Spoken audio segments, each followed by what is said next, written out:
Algoritmo de Dijkstra. Este se le atribuye a Edsger Dijkstra en el año de 1959.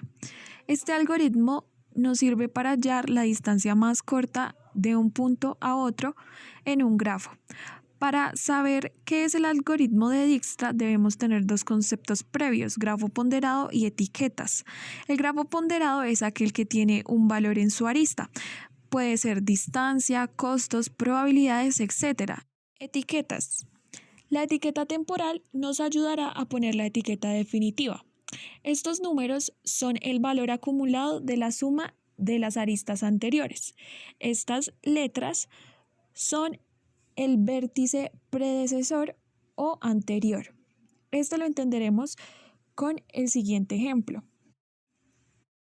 Para entender el algoritmo de Dijkstra, utilizaremos un grafo que siempre debe ser conexo y ponderado, pero que puede ser dirigido o no dirigido. En este caso escogí un grafo no dirigido y hallaré la distancia de A a H.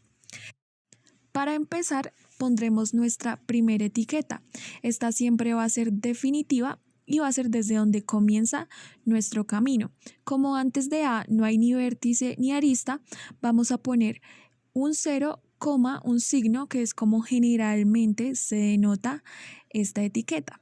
Después vamos a ver las etiquetas temporales adyacentes a A. Se calculan sumando el acumulado con el valor de la arista. En este caso 0 más 2 nos da 2, A que es la arista anterior a B. Hacemos lo mismo con C y con D. 2 más 0 nos da 2, 3 más 0 nos da 3 y la arista anterior es A. Después vamos a escoger la etiqueta temporal menor. Nos damos cuenta que la etiqueta temporal de B y la etiqueta temporal de C son iguales, entonces podemos escoger cualquiera al azar. Yo en este caso escogeré C. De ahí pongo la etiqueta definitiva y después empiezo a calcular para C. Vemos que A también es adyacente a C, pero A tiene una etiqueta definitiva, entonces no la podemos calcular. Entonces calculamos las otras aristas adyacentes. Tenemos B que sería 1 más 2, 3. Como C es anterior a B, sería 3, C. Pero como había una etiqueta temporal menor, siempre vamos a dejar esa etiqueta menor. Seguimos calculando para C, E y F. 2 más 4 me da 6, 2 más 2 me da 4. Como C es anterior a estos vértices, ponemos 6C, 4C. Después, de entre todas nuestras etiquetas temporales, escogemos la menor, en este caso es B, y la marcamos como etiqueta definitiva. Calculamos ahora para B, esto nos daría 2 más 3, 5, y como B es anterior a E, ponemos 5, B.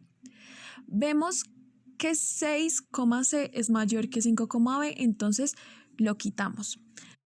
Ahora volvemos a escoger nuestra etiqueta temporal menor, nos damos cuenta que es D, le ponemos una etiqueta definitiva y calculamos para D. Calcularemos F y G, en este caso 3 más 1 me da 4, 4D, 3 más 5 me da 8, 8D. Vemos que en F las etiquetas temporales son iguales, las podemos escribir de la siguiente manera.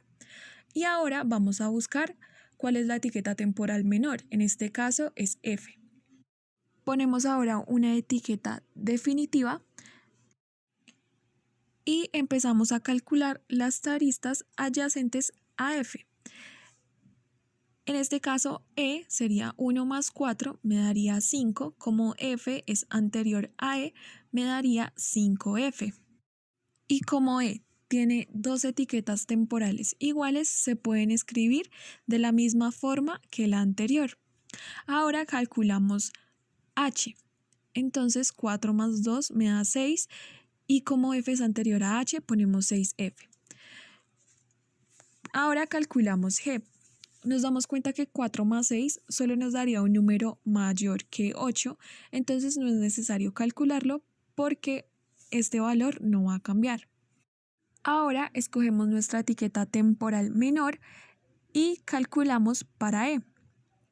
nos damos cuenta que 5 más 6 nos da 11, que es un número mayor que 6, entonces no es necesario ponerlo. Después escogemos otra vez nuestra etiqueta temporal menor de entre las que tenemos y nos damos cuenta que es 6F. Ponemos una etiqueta definitiva y llegamos hasta el vértice H, que era hasta donde queríamos llegar.